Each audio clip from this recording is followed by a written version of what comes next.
अलीपुर और नांगलोई फायरिंग में मुठभेड़ में गोगी का शूटर नाबालिग के साथ पकड़ा। बीते सोमवार को अलीपुर में प्रॉपर्टी डीलर और नांगलोई शोरूम में रंगदारी के लिए हुई फायरिंग में अपराध शाखा ने नरेला इलाके में एक मुठभेड़ के बीच गोगी गैंग के शूटर और नाबालिग को हथियारों व वारदात में इस्तेमाल स्कूटी के साथ गिरफ्तार किया है। पुलिस दोनों से पूछताछ कर रही है।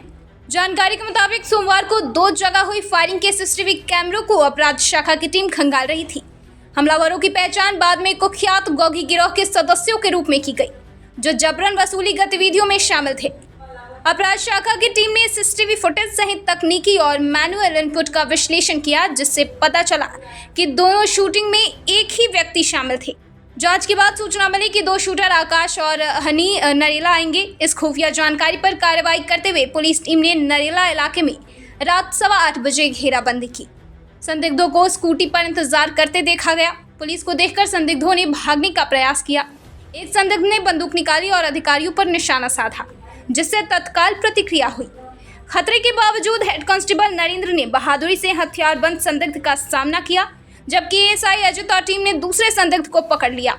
गिरफ्तार शूटर की पहचान दिल्ली के खेड़ा खुर्द निवासी 18 वर्षीय आकाश राठौर के रूप में हुई। दूसरा किशोर पाया गया। पूछताछ के दौरान आकाश ने खुलासा किया कि वे गोगी गिरोह के सदस्य थे और उन्होंने अपनी जबरन वसूली योजना के तहत नांगलोई और अलीपुर में फायरिंग की थी। वे अपने सहयोगी रामनिवास उर्फ मोगली के साथ कुख्यात गैंगस्टर योगेश उर्फ टुंडा और मोंटी मान के आदेश पर काम कर रहे थे। क्राइम ब्रांच को आज एक बड़ी उपलब्धि हासिल हुई है। कल जो 2 वारदातें हुई थी, पहली नांगलोई में जिसमें एक फर्नीचर की दुकान में फायरिंग हुई थी, और कुछ ही देर बाद अलीपुर में एक प्रॉपर्टी डीलर की दुकान पर फायरिंग हुई। इस दोनों घटनाओं के बाद क्राइम ब्रांच ने इस पर काम करना शुरू किया।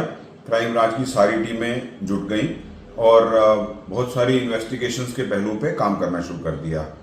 आज हमें सूचना मिली थी कि नरेला के पास 2 लोग जो इस वारदात में शामिल थे वहां आएंगे, और इस पर हमने टीमें लगाई, ट्रैप लगाया, और जब उनको इंटरसेप्ट किया तो उसमें से एक शख्स, जिसका नाम बाद में आकाश मालूम हुआ, उसने फायरिंग की। फायरिंग में किसी को चोट नहीं लगी, और उसके साथ एक जुवेनाइल था। दोनों को ओवरपावर कर लिया गया, आकाश को गिरफ्तार कर लिया गया, और जो जुवेनाइल है उसको एप्रीहेंड कर लिया गया। इनके पास से एक सोफिस्टिकेटेड वेपन मिला है, 3 लाइव कार्ट्रिजेस मिले हैं, और चोरी की जो स्कूटी है वो बरामद हुई है। दोनों की गिरफ्तारी और एप्रीहेंशन जुवेनाइल की के बाद हमारे दोनों मुकदमे, जो नांगलोई वाला था और अलीपुर वाला था, वर्कआउट हो गए हैं।